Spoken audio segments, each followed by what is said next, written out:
Have you ever stood in front of the mirror after finishing your makeup and felt something was off? Not messy.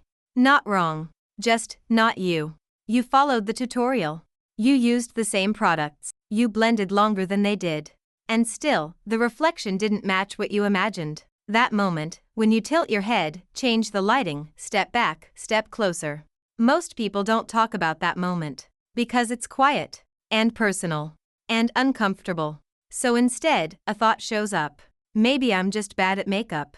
And the scary part? That thought doesn't stay in the bathroom. It follows you into the next video you watch, the next product you buy, the next tutorial you save but never try. Slowly, almost invisibly, you start blaming yourself. But here's what almost no one tells you. What if the problem was never your hands, your face, or your skill? What if you were trying to follow rules that were never made for real people, under real lighting, living real lives? Most makeup advice online is created to look good for one camera angle, one face, and one moment in time. Not for movement. Not for aging skin. Not for texture. Not for reality. And yet, when it doesn't work on you, the conclusion is always the same. You. But this video isn't here to teach you how to contour better, or which product to buy next. It's here to tell you something that might feel uncomfortable at first, something that could change how you see makeup forever. Because once you understand this truth, you'll stop fighting your face and start working with it. And that's when makeup stops feeling like a test and starts feeling like a choice. So before we talk about techniques, before products, before trends, there's one belief we need to quietly dismantle. And that belief is the reason so many women give up on makeup altogether without even realizing why. There's a reason why makeup tutorials feel so convincing. They're smooth. They're confident. They promise clarity in a world that feels overwhelming. Just do this. Always apply it this way. This works for everyone.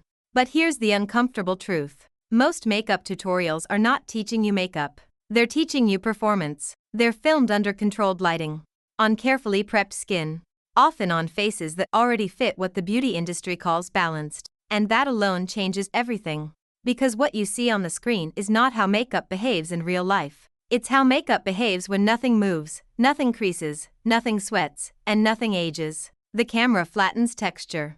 Lighting erases depth. Editing hides time. But your face? Your face moves. Your skin changes throughout the day. Your expression isn't frozen. And yet, you're expected to follow instructions that were never designed for that. So when it doesn't work, your brain fills the gap. I must be doing something wrong. This is where the real damage starts. Because once you believe the problem is you stop questioning the method. You buy more products. You try harder techniques. You spend more time fixing things that don't need fixing. And slowly, makeup stops being creative and starts feeling like a measurement of worth. But here's what no tutorial tells you. There is no such thing as a universal makeup rule. Not for foundation. Not for contour. Not for eye shape. Not for skin type. What works on one face can look heavy, flat, or strange on another. And that doesn't mean one is better. It means faces are different. But the internet doesn't reward nuance. It rewards certainty. It rewards strong statements like, never do this, always do that. This will change your face forever. Those sentences feel safe. Because they remove responsibility from the creator and place it on you. If it doesn't work, you assume you failed. But what if the system is designed to make you feel that way? Think about it. A viewer who feels confident and finished stops searching.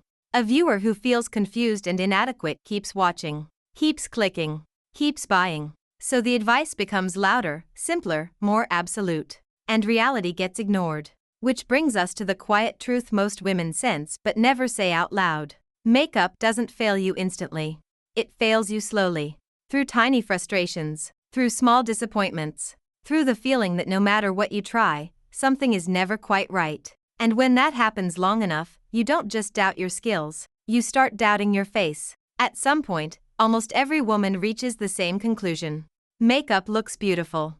Just not on her. She scrolls, she watches, she saves. And with every video, the distance grows. Because the faces on the screen always seem more effortless, more polished, more right. And slowly, without noticing, a dangerous belief forms. Makeup just doesn't suit me. But let's stop here for a moment. That thought doesn't come from experience. It comes from comparison.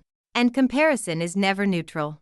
Online, you're not comparing yourself to random faces. You're comparing yourself to highlights, angles chosen on purpose, expressions practiced, moments captured at their best. What you see is not how makeup looks. It's how makeup looks when everything is optimized to hide its flaws. But your mirror doesn't optimize. It shows movement. It shows texture. It shows the small asymmetries that make a face human. And when you put those two worlds side by side, the conclusion feels obvious. They look good. I don't. But that conclusion is built on a lie. Because makeup is not meant to erase a face. It's meant to interact with it. And interaction means compromise. Some features become softer. Others become stronger. Some days it works. Some days it doesn't. That's normal. But normal doesn't trend. So instead, the internet sells perfection. And perfection does something subtle. It makes real faces feel wrong. It makes texture feel like a mistake. Expression feel like a problem. Aging feel like failure. And once that idea settles in, makeup stops being something you use. It becomes something you're judged by. You start asking the wrong questions. How do I fix my face? How do I hide this? What am I doing wrong? Instead of the only question that actually matters. What works for me? Because the truth is simple, but deeply inconvenient for the industry. Makeup doesn't look good on everyone in the same way. And it's not supposed to. The moment you stop trying to look like someone else, makeup finally starts making sense.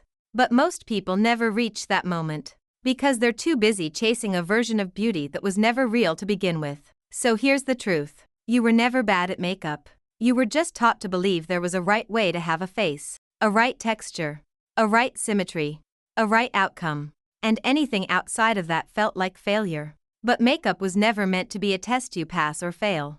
It was meant to be flexible, imperfect, human. Some days it works beautifully. Some days it doesn't. That doesn't mean you're doing it wrong. It means you're alive. And once you stop trying to look like a tutorial, once you stop chasing perfection under fake lighting, once you stop blaming yourself, makeup becomes lighter, quieter. Yours. Not something you perform. Not something you apologize for. Just something you choose. And that choice? That's where confidence actually starts.